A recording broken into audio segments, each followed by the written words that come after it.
Periodic table के introduction से हम आज स्टार्ट करते हैं।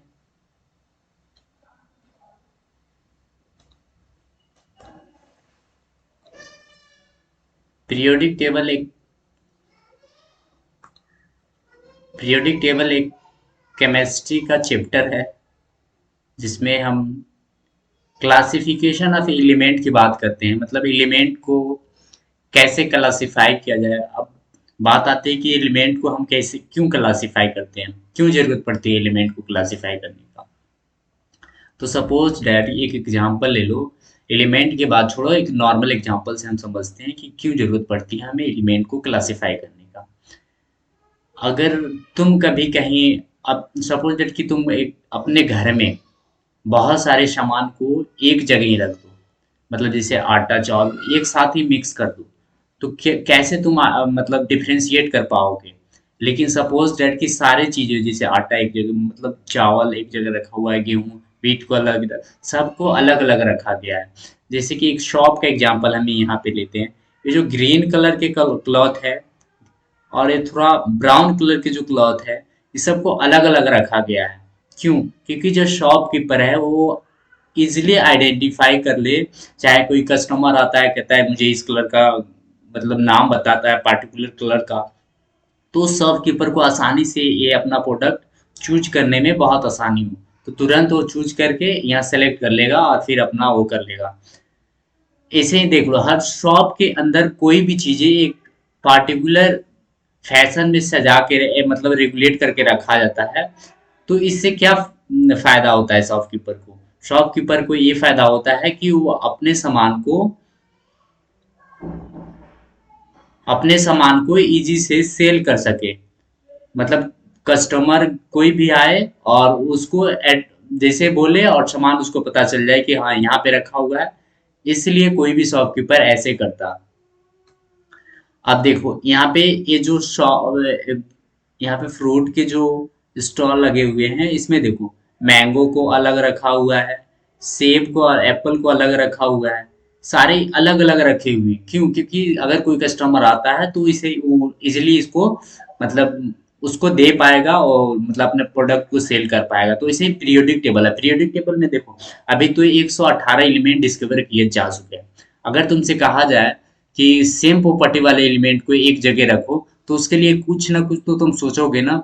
तो ऐसे ही जो साइंटिस्ट थे इनिशियली में, साइंटिस्ट लोगों ने ये सोचा कि एलिमेंट को कैसे आइडेंटिफाई, मतलब डिफरेंशिएट किया जाए।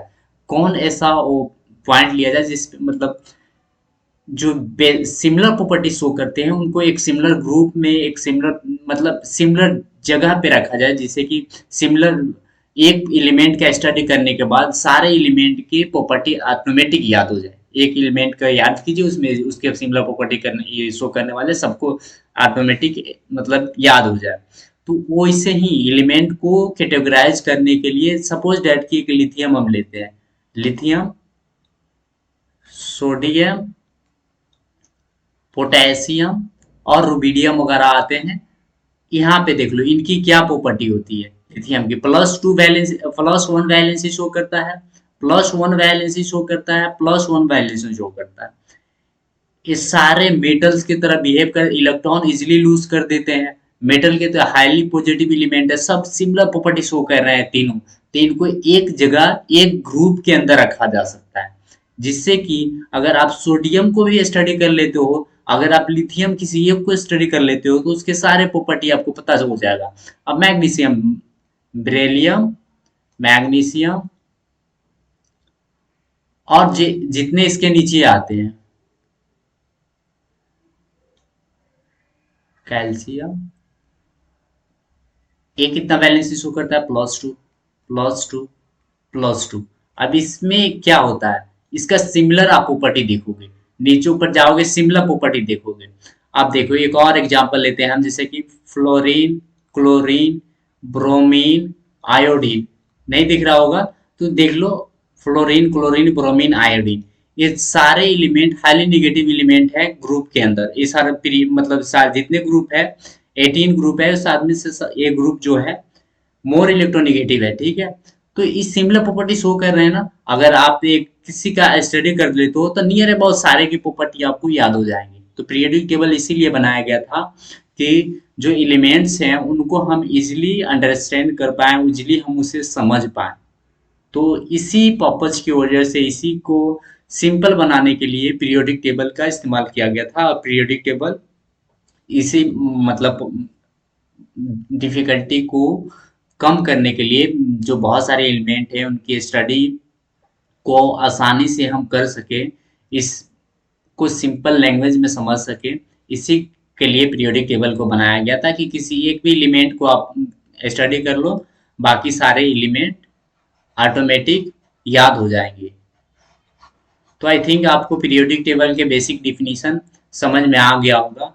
अब देखो इसमें बहुत सारे साइंटिस्ट थे, तो साइंटिस्टों के नाम पे एक थोड़ा सा फोकस कर लेते हैं कि क्या क्या हमें पढ़ना है इसमें। देखो इसमें फर्स्ट जो साइंटिस्ट वो है न्यूलैंड ऑक्टेटू, सॉरी वो डोवेरनल ट्रिक, फर्स्ट पढ़ेंगे। सेकंड पढ़ेंगे न्यूलैंड ऑक्टेट रूल।